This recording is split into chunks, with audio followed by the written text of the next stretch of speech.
Hey, it's Carrie Carrico with Carrie Carrico Real Estate. I am so happy to be here with Abe Mendez from the Radon Specialist.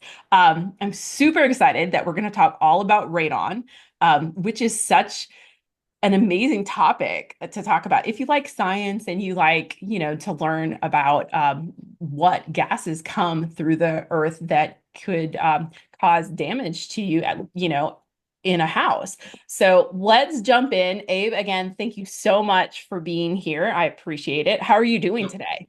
Good. Not too bad for a Friday. Yeah, yeah, it is Friday, right? Yeah.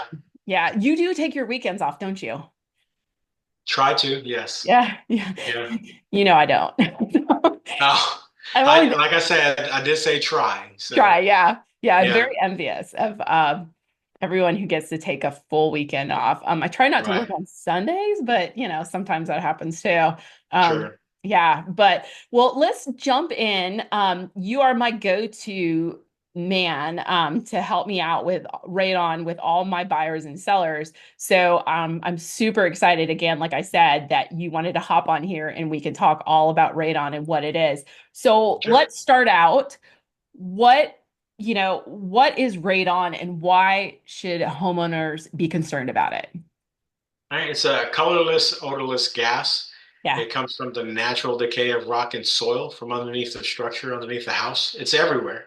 Yeah. So it's just more prevalent or higher inside of buildings because it's contained. And Okay. the levels on the inside are higher versus outside because the fresh air outside is diluting what's there, Yeah. which lessens the radon. So Very. it's important because it's considered the second leading cause of lung cancer. Cigarettes is Yeah. first and radon is second. Yeah. Yeah, it's huge. Yeah. I Yeah. always like get really worried when my buyers or sellers are like, well, actually my buyers will just say, are like, no, I don't want to do that radon test. I'm like, I feel like we should just because you just Right. never know. And I know North Carolina, where we are at, is think we have higher levels. Is that correct of radon? Yeah, it's higher in the area that we're in. Yeah. So where we're at, like Raleigh and West, Uh-huh. it's higher, and then Okay. toward the coast is obviously lower because it's not as rocky, not as mountainous. So if you go up toward like Yeah. Boone area, then the Yeah. radon levels there tend to be higher because it's just so much granite and so much rock. Okay. Yeah, that makes sense. That definitely makes sense. So now we kind of went over just a second ago, like how it kind of comes in the house. But if you can explain to like everybody that maybe doesn't necessarily understand how the radon kind of gets trapped in a house, how does that actually work? How does it come into a house, radon? So you have different pathways. You Hmm. have expansion joints around the perimeter of the residence, and I'm Hmm. talking speaking like a basement home. Yeah. So you have cracks, and then you have expansion joints that leaks radon into the house. Oh, okay. A lot of the times, even 4 inches of concrete, which is typical what residential is, Yeah.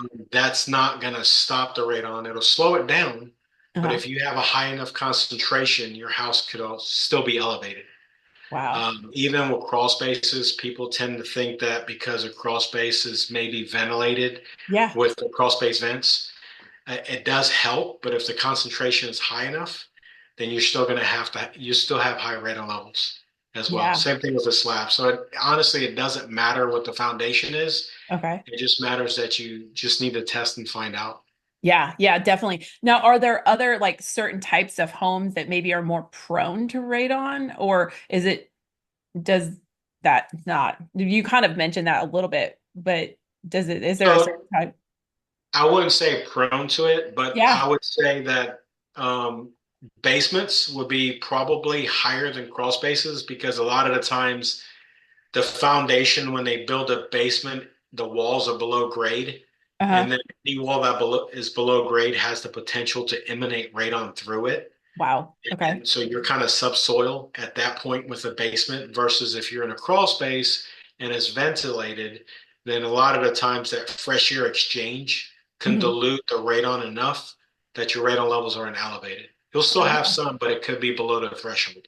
Okay. Okay. And one question I have, it just popped in my head. Do you feel like there's, when you're looking at homes, could there be because I've heard this before, so I want to kind of figure out if it's a myth. Is there a higher radon levels in a newer house? Could there be versus an older house, or does that not matter either? Yes and no.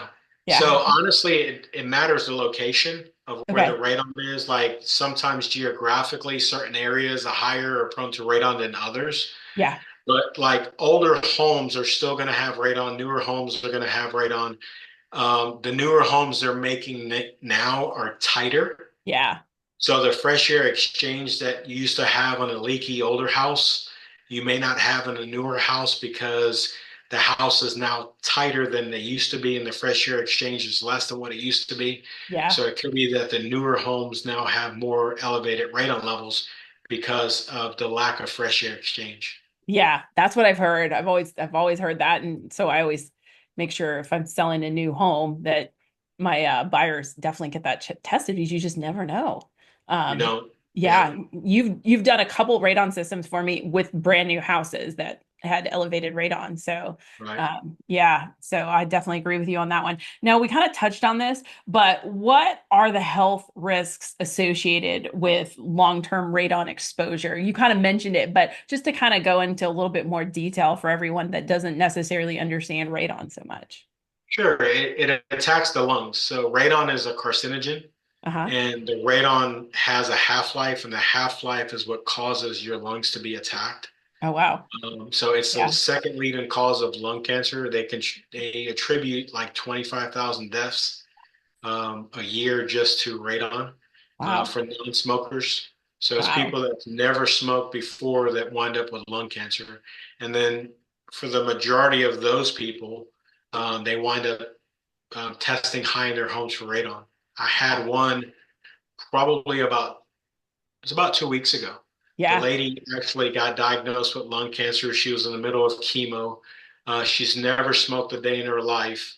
And the doctor asked her if she ever tested for radon. And of course, she had no clue what radon was. A lot of people Yeah. don't. No. So she wound up testing, and her radon levels in her house were 46. Wow. So Wow. they were super high. Yeah. So So that was thank, like, that's crazy. What, I'm yeah. sorry, you can keep going. No, Yeah. you're fine. I was gonna thank goodness for her Yeah. it's in remission. So Wow. she's on her last volley. She's about to ring the bell for cancer. But That's awesome. yeah, that's an example of her how high her radon levels are. She's never smoked a day in her life. So That's so crazy. And it's funny because I've noticed that there is so much more lung cancer. I hear about it so much more. And like you said, it's just people not they're not smokers and they'll have it. So, right. which makes a lot of sense. So how does the EPA determine what is considered like a safe level of radon and or a high level? Because I think that's, people definitely ask me that question, you know. So they did the research many, many years ago, and it started with Mhm. the coal mines of Virginia. Yeah. And they came up with an acceptable level Mhm. of 4.0. So they say if it's below 4.0, it's considered acceptable, but you may still want to consider mitigation. Yeah. So even though they set the threshold at 4, they say you still have a chance of getting lung cancer. So you might want to think about even getting it lower than that. But the Yeah. threshold is a 4. And I know in the real estate world, the 4 is the number. So if it's above a Yeah. 4 and above, then hey, we'll talk about mitigating. If it's 3.9 and below, is considered acceptable. But Yeah. even if it's below, you may want to consider it. I Yeah. know the World Health Organization, their recommendation was a 2.7. Wow. They try to get the threshold changed, Yeah. but the EPA wasn't biting. So they never got it changed, but that's the World Health Organization's recommendation to get it Yeah. below a Wow. 2.7. That's really good to know. I had no idea that you want to get it below 2.7. So that definitely makes sense. So I'll keeping that in mind next time, I see a test. That's super interesting. So, we do radon tests when a buyer is purchasing a home, but Right. how often would you actually recommend a homeowner doing a radon test? Because we only see it, every few years when they buy or sell. Right. So the recommendation from the EPA, and there's a buyer's and seller's guide to radon. that Hmm. people can look up Yep. online. And then there is a concerned homeowner Uh-huh. uh, pamphlet as well. They got different testing protocols. Uh-huh. So what it says, if you tested and you're installing a radon mitigation system and have already identified a problem, to test your home once every 2 years to ensure Oh, that the system is still working and nothing has changed.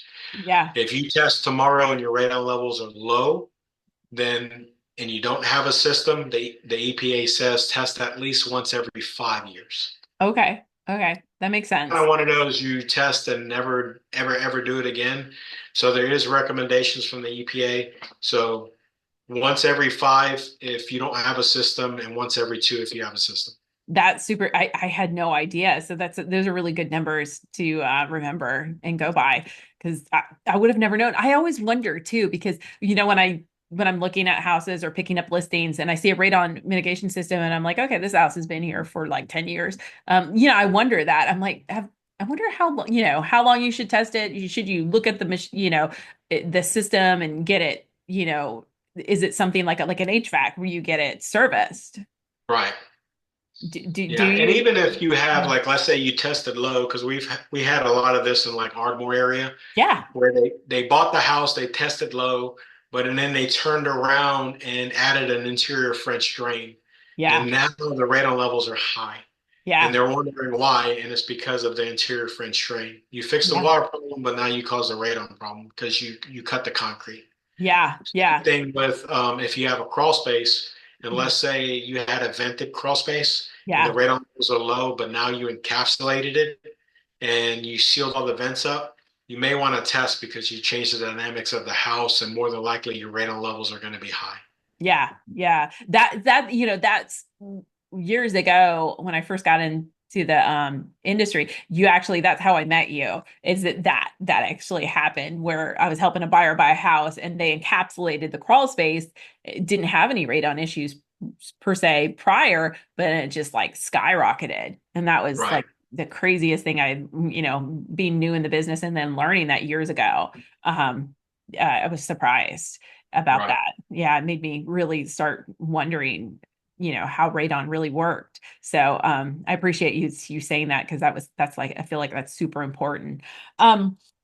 So I have another question too, because you always hear of people doing like a DIY radon test. What's the difference between DIY versus like a professional radon? Because you hear people say that, oh no, I So tested it. if you do it correctly, it's not a huge difference, but Oh, there's okay. a lot of testing like testing protocols that you should know prior to this. Yeah. Now, some of the kits have pretty good instructions, but some don't. Okay. So, like, you could buy the first alert test kits at Lowe's. Lowe's Oh, sells okay. radon test kits. I would always buy two, Yeah. put them in the same room, set them within 4 inches apart, and then Yeah. follow the instructions. Mhm. So, like, things like you're supposed to be 3 feet away from any exterior wall, Yeah. or a foot away from any interior wall, not directly beneath like any supply vents for the HVAC. Hmm. Hallways, bathroom, kitchens, closets are all off limits. Okay. So you just have to know the standard in Yeah. order to get the best test you can get. Okay. Um, but I would never rely on a monitor. I think a lot of people nowadays are buying monitors on Amazon. Oh, okay. And then they're saying, hey, my radon levels are high. And when I asked them for the test, they were like, well, I just got it on my monitor. Mm. So I would always recommend to get a test done, Yeah. just because the tolerances are different from a testing device versus a monitoring Ye- device. Yeah, that makes And sense. yeah, and I've had them way off because you look at like a monitoring device and you can pick one up for $160, Hmm. where a professional testing device is like 800 to like $1,200. Yeah. But there's a reason why the price difference is there. Yeah. Yeah. Like for instance, my testing devices, I have to get them calibrated every single year. Hmm. And then every 2 years, I have to send them off to a third party, like Kansas City University, to get them exposed, and they have to pass in order for me to keep my certification. Oh, wow. Okay. Yeah. Okay. Well, so we've been talking about like a DIY versus a professional. What should somebody expect if we say, hey, let's get a radon test? What does that involve per se from a So professional? Gotcha. So when you say professional, I would say at least try to get somebody who's certified. Yes. So there are companies out there. Well, there's a lot of companies that do testing and Hmm. even mitigations without certifications. So Oh, at least get somebody who understands the standard and protocols and have went through a process to understand the testing value of it. yeah. Um, but the NRPP, which is the National Radon Proficiency Program here in North Carolina, Yeah. is a national certification that you can punch in your zip code Mhm. and then turn around and see who's listed in your area that can service you. Oh, okay. So that's a good way to do it. Okay. But as far as expecting for a test, if it's an occupied structure, then usually I walk the client through it and basically say normal entry and exit for the next 48 hours. Don't keep the doors and windows standing open. Because Mhm. what you want is what we call closed house conditions Yeah. in order to not introduce a whole bunch of fresh air and dilute what's in there. It doesn't mean you can't live there. It just Yeah. means, if you go through the front door, just shut Mhm. it behind you. If you park your car in the garage, just shut it behind you. Yeah. And you're adhering to that during the testing period. Hmm. And Hmm. you can't test less than 48 hours. Okay. Yeah, Okay. 48 hours is the minimum. Okay. Yeah. What's the ideal test range? Is it more than 48 hours or is that 48 hours kind of the normal? Honestly, a short-term test, I would do anywhere between 2 to 5 days. That's Oh, ideal. Now, if okay. you're not involved in a real estate transaction, and let's say you've tested and identified a problem and you want to do a second test, then I will probably recommend a long-term test, Okay. which will give you what your yearly average is, but it's 3 months. So you set the test for 3 months and you come back and you get it and then you read it and see what it is. Wow. Okay. Yeah. I have no idea about that. A 3-month test. So one other question I have for you, is there like an ideal time to test for radon or does it matter when you test during the year? Like, is it higher certain times of the year or? Normally, it's higher around wintertime. Oh, okay. Yeah, around wintertime. A Hmm. lot has to do with, so there's certain things that can like void a radon test, for instance. Yeah. Like if you have a torrential downpour of rain Hmm. with like 5, 6, 7 inches of saturation around the soil, Oh. that can Mhm. spike the radon levels in a home. So I Oh, usually void it and start over. But you can tell like these monitors will have hourly readings. yeah. And I could tell where, like, let's say the test started off relatively even, and then you had that thunderstorm come through for a day and a half, and Hmm. now you have a bunch of spikes. And then when the weather went by, now it's low again. Hmm. Then I would recommend, instead of mitigations, I would recommend retesting. Yeah, that definitely makes sense.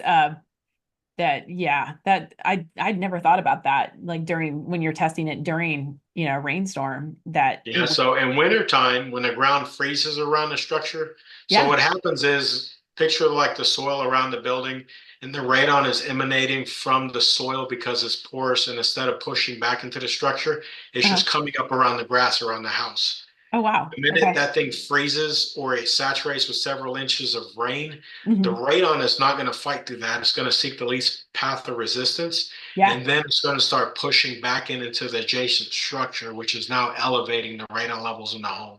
Yeah, that definitely makes sense. Well, and also you keep the doors shut too in the winter. So, I mean, like all the way around it. And I feel like, Yeah. yeah. Yeah, that'll affect some of it. Hmm. But even if you're adhering to closed house conditions, you're going to try to maintain that in the summertime anyway. Yeah, no, that definitely makes sense. Yeah, Yeah. I'd never thought about a rainstorm and voiding and redoing the radon level completely. So that makes complete sense and the way it comes through the earth like that. And I'd always heard that, just through the ground in general, we have like a certain amount of radon that just comes no matter what, because people always, refer to it that it's just in rock and just under, a house or that kind of thing. But is that true that it just comes through the ground? I mean, just is there or is that like a crazy myth? No, no, no. So it is the natural decay of rock and soil. So Yeah. you're off gassing some of the granite, Hmm. but eventually even the dirt is off gassing Yeah. because, yeah, itself. So Yeah. it just matter. It's coming from dirt and soil that's underneath the structure. Okay. Just some structures are, have more rocky granite areas Yeah. that are causing more radon to come through, and some aren't. Yeah. Yeah, for sure. Yeah, that makes sense. Totally makes sense. Um, so if a home tests high for radon, what would be like the next step? During a real estate transaction or not? Either. Okay, so it just kind of depends. So if let's say your radon levels are, and you have to give me a number, but if Yeah. it's 8 or above, the EPA says just go ahead and mitigate because the likelihood of you retesting it coming back below 4 is slim to none. Yeah. If you do a long-term test, it's probably going to be not below a 4. So the EPA kind of says the threshold at an 8. Hmm. So 8 or above, mitigate. If Okay. it's below an 8, then that's where your options come in. You Okay. could retest with another short term, you could do a long-term test, Hmm. or you could just go ahead and mitigate. It's a little Yeah. trickier during a real estate transaction because sometimes the buyers are like, nope, it's high, I want it fixed. Yeah. And then that's, I'm out of it. That's up to you guys. That's a negotiation thing, depending on Yeah. what you want. And then, a lot of times the buyer says, no, I'm pregnant, or Yeah. I've got children that are going to play in the basement and I'm not going to take that chance and I just want it fixed. Yeah. Some are, it's a 4, let's do a long-term test, we'll escrow the funds aside. And then at the end of 90 days, if it comes back low, then obviously the proceeds go back to the seller. You don't have to put in a system. If it comes back high, the proceeds are there protecting the buyer in order to put in the system. Okay. So a lot of it during a real estate transaction, it's more negotiation part of it. But Yeah. if you were a concerned homeowner, then I would say, depending on what the radon levels are, if it's like a 4.2, then I would say if you've got time and aren't too concerned, do a long-term test and that'll give you what your yearly average is.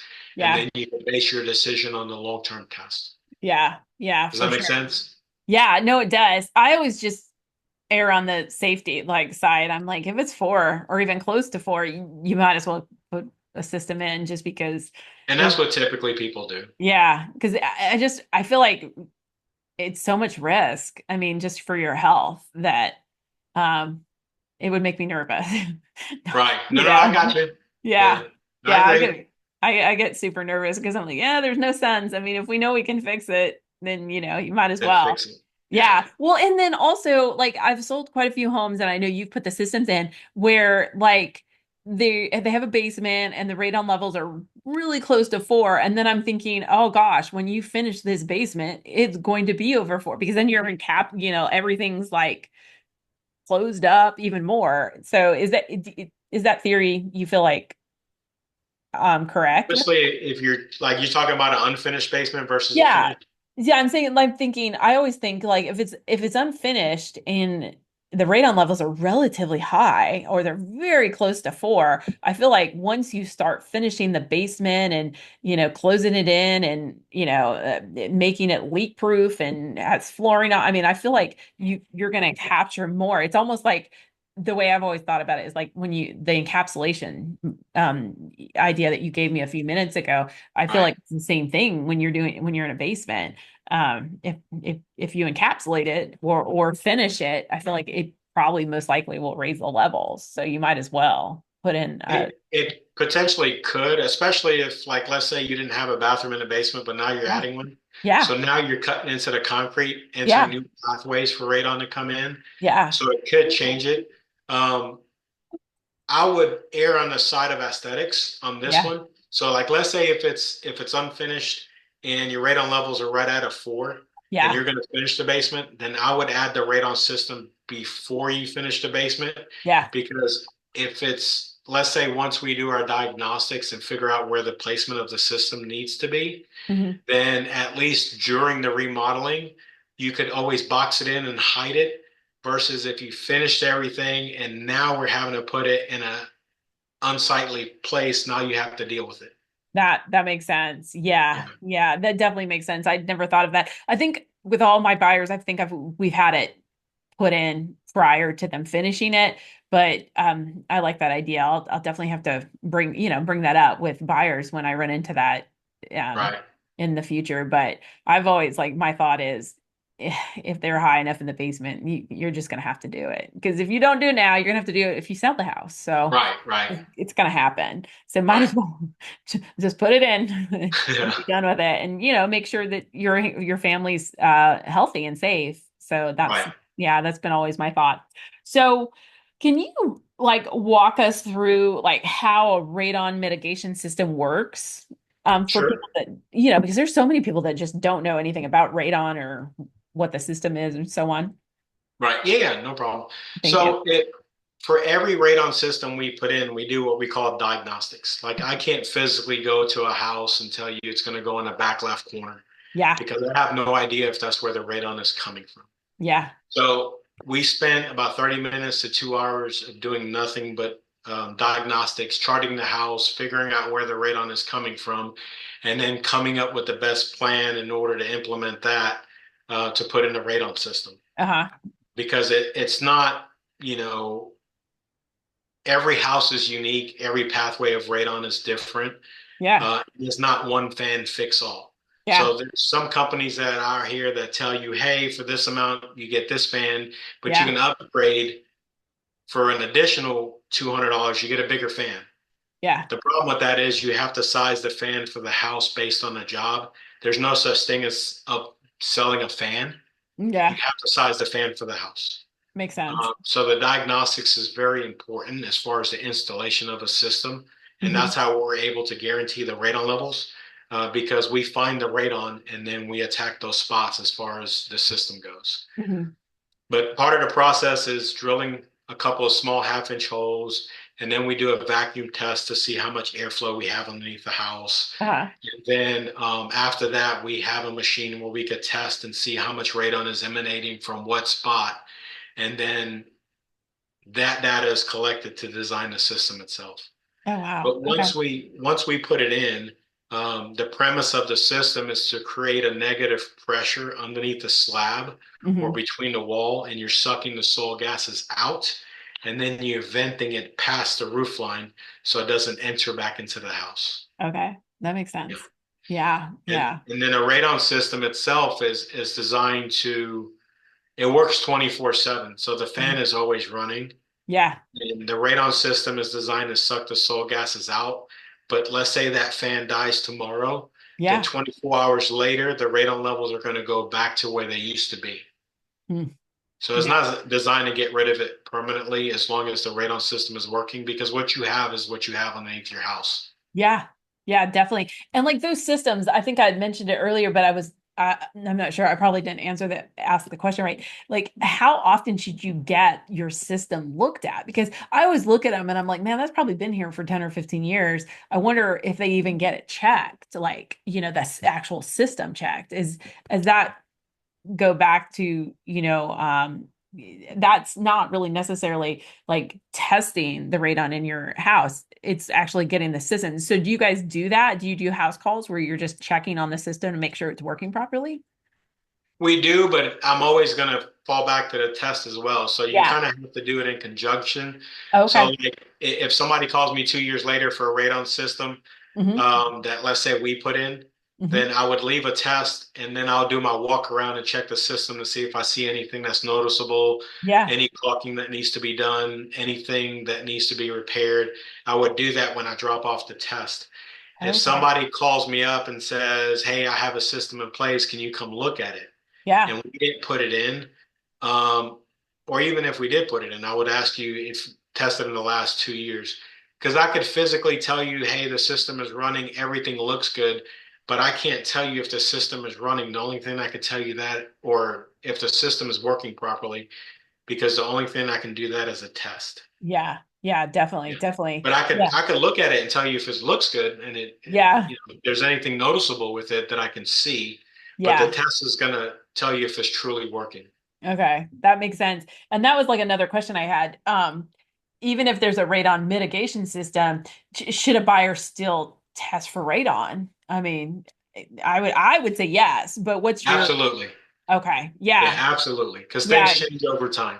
yeah. That's what I was thinking too. Because I just always look at the systems. It's me always looking at the systems, wondering how long it's been there, and I question. I'm like, how well does it work? You know? And who put it in? Yeah, yeah, that's exactly what I question Yeah. every time I look at them. I'm such a weirdo because I drive by and I see them because, a lot of them sometimes they're like on the outside of the house or wherever. You can just see them, like or Yeah. wherever they are at. But yeah, so I was just question that when I see them. Some of it is kind of a lot of people are under the impression I have a radon system in place Yeah, and it's working properly, um, and sometimes it's just not. yeah, There's like when we're done with the system, we do a post test. We have to make sure that what we put in works. hmm, Obviously, that's part of the guarantee that I reduced the level below the threshold. yeah, So that's part of our process. Some companies will put it in and never do a post test. And hmm, unfortunately, the buyer, all they know is that a system was put in, so it should be working, but nobody ever tested to ensure it was working. yeah. And then they go sell the house and it was never working. Exactly. Yeah, So and that's always that goes through my head is that exact, scenario. So that's why I wanted to ask you what your thoughts were on that because sometimes I would people definitely test. yeah, because people are always like, well, there's one there. I don't think we need to test. And I'm like, I feel like we do just because you just never know. Right. Yeah, you just never know. So are there different types of radon mitigation systems or are they all kind of similar? Because we talked a little bit about that, but I'm just kind of curious. Yeah, so there's at the end of the day, there's three types of radon systems Uh-huh. officially. So Yeah. one of them is like in a basement. If you move air from underneath a slab, it's Uh-huh. considered a sub-slab depressurization system. Hmm. Another one is if you moving air between a block wall in the basement. Uh-huh. That one's called a block wall depressurization system. And then the last one is a crawl space, and that's a submembrane Okay. depressurization system. So technically, there's three types of radon mitigation systems. Okay. What do they typically cost? Is there a huge difference in price between all the different systems, or does it just range on like size of house, or how does that work? Because that's always a question that I get. I got you. So Yeah. typically in our market right now, the radon systems are starting around 1800 for a basement or slab and go up from Okay. there. Okay. Crawl spaces typically start about 2500 and go up from there. Okay. So there's a lot of factors of the makeup of the house, Yeah. how old the house is and what the radon levels are. Like Hmm. your radon system at a 4.2 is probably different if your radon system was a 46 Yeah. Definitely. because there's probably more work we're going to have to do at a 46 than there is at a 4.2, if that Yeah. makes sense. And Yeah. it wouldn't differ by much. It may differ by 100 or $200 only, but Yeah. that's anticipation of having to put more piping for additional suction points because the radon levels are so elevated.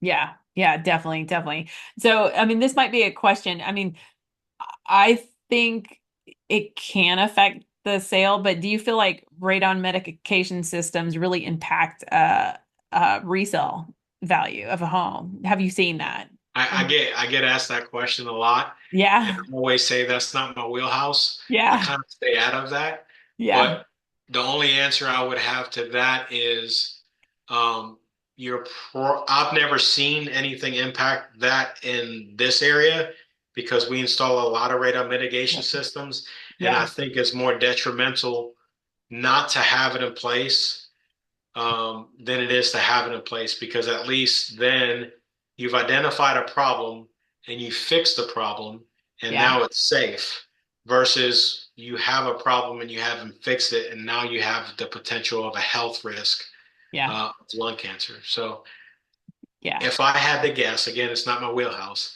then Yeah. I would say it does not impact our market. Yeah. No, I agree with you. Yeah, not really. So is there a radon disclosure that's required that you see in your business? Are you required to disclose that or have a disclosure? No, again, that's on the real estate side. Yeah. Yeah, if you have a potential problem, like if I give you an example, and this is my understanding, please correct me if I'm wrong, No, you're but it's good. my understanding if, let's say somebody bought a house and then they never fixed the radon problem, but now they're selling the house, they have to disclose the high radon levels that were Yep. once there. Yep. Okay, Yep. so Yeah. I think that's more on the real estate side. We don't have anything that we Yeah. have to do in that aspect. Yeah. I was just curious because we do. We have to disclose it. It's a material fact. So Yeah. automatically, if you have high radon levels, we have to do, we have to disclose that, and it's going to be a problem. So we, Right. yeah, definitely, definitely. And what Um, I always tell people is like, I've seen people were like, hey, I'm ready to walk away because the radon levels are, and we're talking like a 5, not even a 46. yeah, That, and they ask me my opinion on it. And yeah, I always say, if you love the house can be fixed. yeah. At the end of the day, you may find a house that you don't love with low radon levels. But if you love this house, don't let the radon scare you away. Yeah, yeah, definitely. Because it can be fixed. It's something like, like termites, they can be fixed. I mean, it's Right. a problem that can be fixed. So I agree with you completely. And should buyers always ask for a radon test during their due diligence period? Do you agree with that? Because I mean, I do. I, I mean, yeah, yeah, I would. yeah, I agree with Yeah, you. I Yeah. definitely will. Yeah, it's super important. I mean, I always suggest, a home inspection, radon, and definitely a pest inspection. I mean, because those are the three, just so you have an idea what's going on in the house that you're about to, make your largest investment. And so I definitely agree. And this is since it's odorless and colorless and you don't know, I mean, this could be affecting your family's health. And I mean, it's an easy test to get done. So, Yeah. And a lot of people forget about, and I know the majority of people are super concerned about, radon in the air, but people forget that if you're on a well, that the yeah. well can hold gas radon as well. But, very few people test the well water to see how much radon is actually in it. Yeah. So that's kind of something that people aren't aware of as much as it is in air. Yeah. And do you do the test for in wells as We well? do the testing and Oh, we install the systems. nice. Okay. Okay. Yeah. And see, that was something I will tell you, I have not had anyone test, so I'll definitely suggest that in the future. I think you learn something new every day. Yeah, and Um, it's only with well water. If you're in a yeah. municipal city water, don't worry about it. Yeah, If yeah, but with wells, I always yes, do like water test, the water, safety, all the, just to make sure the water's good. But I had never thought about doing a radon one as well. So that's a no, really good idea. So what do you feel like is the biggest misconception homeowners have about radon? like what? Like help me out. Um, like, that it doesn't, well, like you were talking about, that it's yeah, that it's so high. What do you hear that, like, because people think, hey, it's not gonna hurt you, or I mean, I don't know. There's so many different things that people have theories that it's not important to test, or that's just you know that would take forever for you to get sick. I mean, really, how much? I mean, how is it going to affect your health? Does is Do we have that much that really comes in that? Is it worth it, to get a radon I would test? say yes is worth it, and Mhm. you look at it from 2 points. So Yeah. I tell people that even if you're not, which I would be, but Yeah. even let's say you're not worried about the radon levels because hey, I don't believe in radon. I don't Yeah, believe that's what I'm it's saying. real. Yeah, people don't Then believe in it. So that was I my always tell them to look at the other side of it yeah. because the next person buying your house is going to be worried about it. Yeah. And now you're stuck putting in a radon system that maybe you could have had the seller put in the first time, Yep. even if you weren't worried about the health part of it, worried about the monetary part of it, and Yeah. at least worry about the resale value of the house for the future. Yeah. But at the end of the day, worrying about that will fix your home and you'll be fine health wise too. Yeah, exactly. Well, Yeah. that was actually the exact misconception I was thinking about, but I was like, how do I say Yeah. that? Yeah, because there's people that are like, I don't believe in that. Yeah. You know, that's And the other thing too is I got a phone call today and I was trying to explain to the guy that he said, hey, I need to get a quote for radon mitigation system. And I was like, yeah, shoot me a copy of the test. Well, we didn't test. My neighbor next door has one and my other neighbor on my other side has one. And I try to explain to him that the only way to find out if you have it yeah. is to test because you'd be surprised your neighbor to your left and right could have systems and then you test and you're low Yeah. because you got different pathways and different things going on where Yeah. your radon levels could be a 2 and you could be putting in a system you may not need.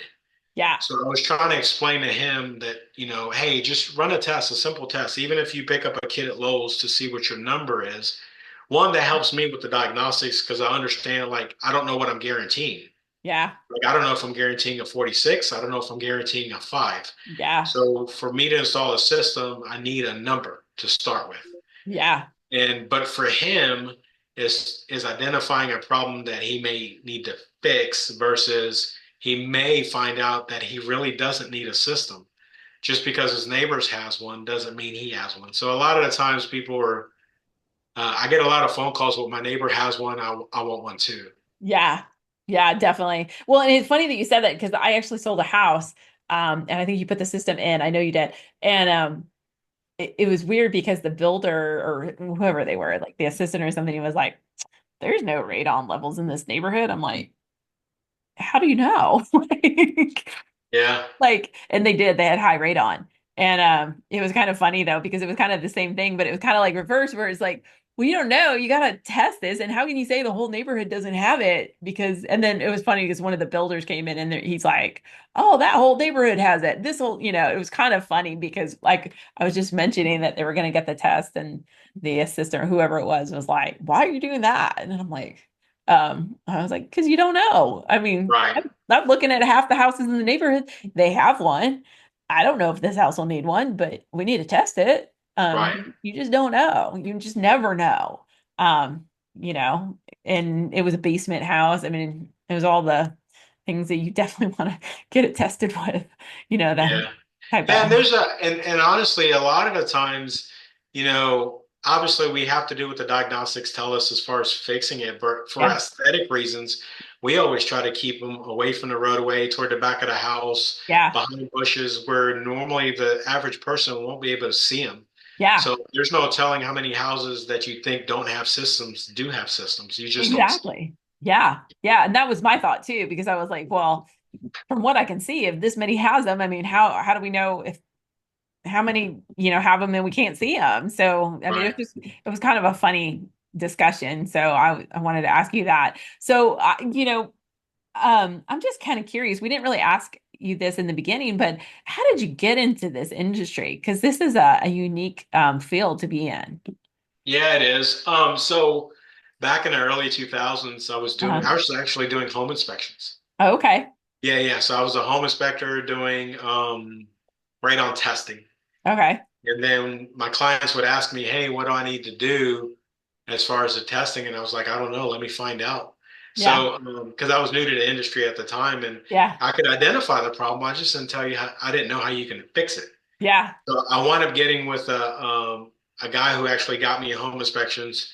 And he was doing mitigations at the same time. I don't know if you know Andy Andy. Hilton. Yes.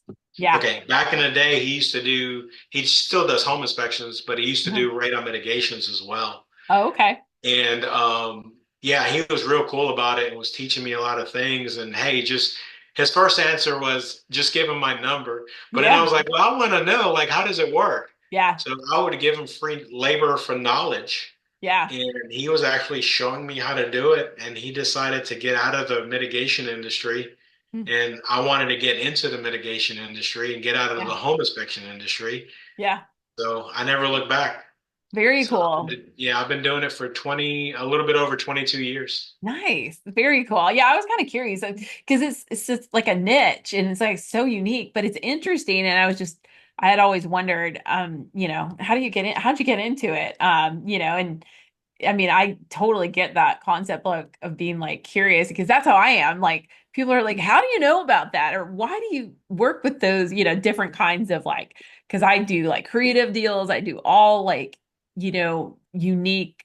I help people out of unique situations. And I'm like, well, Right, I'm curious because I'm like, well, how do I fix that problem? So right. that's how my mind works. So I totally get that. If I don't understand it, I'm gonna figure it out. Yeah, Yeah, so I totally get that. That's exactly how I am. So that yeah. makes I'm the sense. same way. Yeah, Yeah. I mean, I've been doing it for a little bit over 22 years, and I still try to go to like once a year we have a radon symposium, and it Yeah. travels across the nation. and I Cool. try to go to learn the latest and the greatest, what's new in the industry, Yeah. other mitigators, problems they're facing in certain areas, Yeah. and I just love learning. Yeah. I never want to become stagnant. I don't mind learning something new every day. Yeah, yeah, exactly. Yeah, That's how I am. Like I learned a few things tonight because I had no idea. Like I didn't know about the well water to test it for radon. I don't know why. yeah, Yeah, because it's inquisitive as I am, I had no clue. Um, yeah. yeah, and I dig. You have no idea. Like I like all the challenge, so I get that. That's very cool. Well, I appreciate greatly you coming on and chatting about radon, and I definitely learned quite a few things today. And again, I appreciate all your help over all the years with all my clients as well, and being able to trust you and knowing that you're like one of the best in your field. So thank you. I can't even talk. Thank you so much for coming on and chatting with us today all about radon. And if anyone needs to get a hold of Abe, I can definitely shoot you his information. I'll DM you. And also, all of his information will be below in the comments. So you'll definitely be able to contact him. But again, Abe, thank you so much for coming on and chatting with us. And maybe hopefully you can come on and chat about something else about radon soon as well. I got plenty. Just let me know. Good, good. I Yeah, we'll have appreciate to you talk having me. about some like Uh, hey, like the horror stories, like all like the crazy radon stuff you've seen. So definitely. Ooh, That would be I've got a fun. couple of those, but yeah, for the next Yeah. time. Yeah, definitely. You'll come on and we'll talk. That'll be great. But thank you again. And again, Abe's information will be below in the comments. And I appreciate it so much you coming on because I know you are a super busy person. So thank you. And I hope the your weekend's good. Good. Yeah, I hope so too. Yeah, thank No you. radon until Monday again, so I should be good. Yeah, yeah, very good. Nice.